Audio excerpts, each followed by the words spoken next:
There are many approaches to healing ourselves and transforming our lives.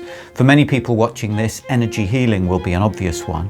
But there's also the route of thinking and understanding what the issues are through counselling or coaching or something like that. There's meditation, there's nutrition and focusing on what we put into our bodies.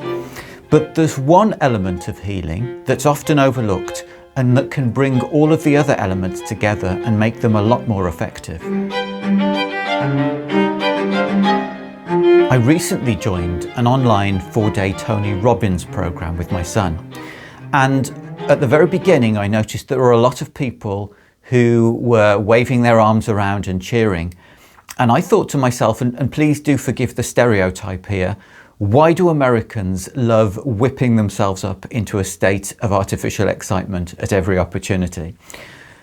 But by the end of the program, I had a very different perspective on it. It wasn't just about whipping up excitement.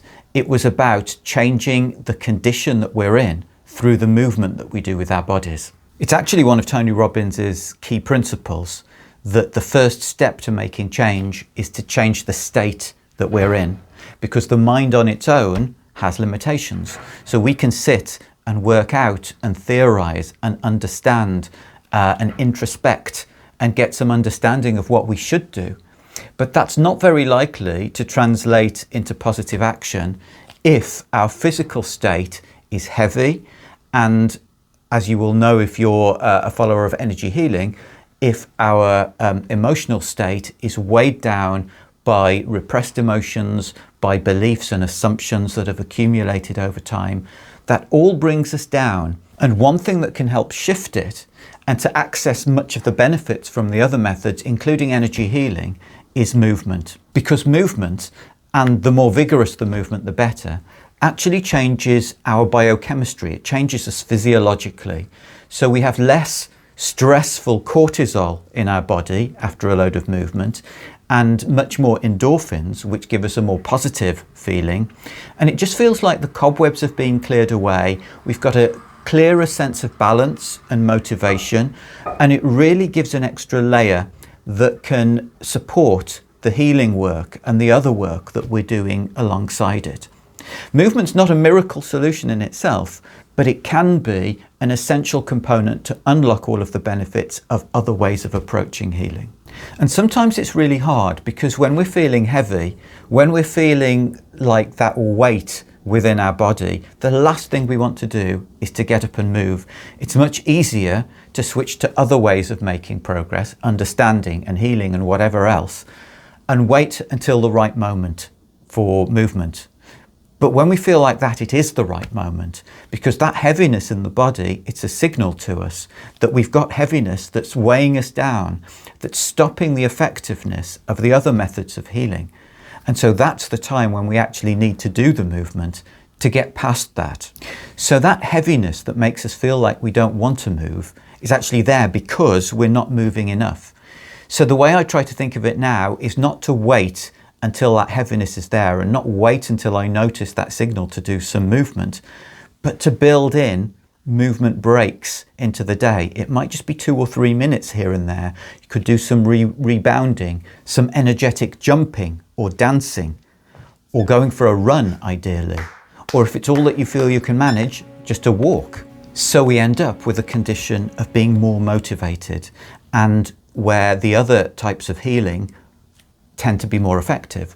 So when we're constantly moving, the energy healing gets assimilated much better into the body. When we meditate, the meditation is less restless. We're less all over the place with our minds, and we're much more able to focus. When we think through things and understand new ways of doing things, we're actually much more receptive. And so the new insights are more meaningful, and they're much more likely to be actioned, because we've got that more positive state where things seem possible and where it seems worth the effort to make the changes in our lives that we need to make.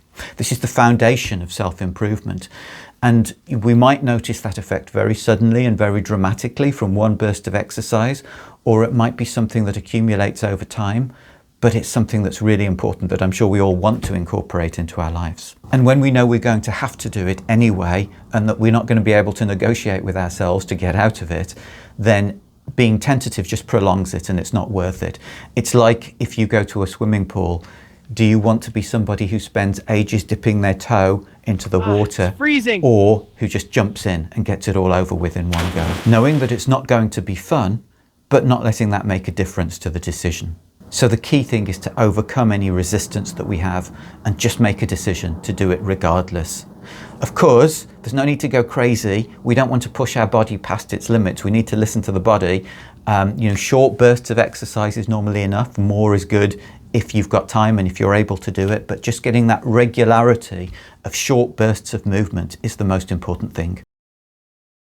Next time, we'll be doing a video inspired by one of my own healing clients, which is that if I have a healing session and a load of imbalances come up that I don't understand, or that don't seem to relate to me, or that don't seem relevant to my problem, how should I understand that? And if you've got any ideas for any subjects that you'd like to have covered, please do let me know, guy@heartfulhealing.co.uk. And if I've got something to say on the subject, I will definitely do a video on it. So see you next time. And I'm going to leave you with some wise words from the world of folk. To improve the way you're feeling, book a session with Heartful Healing.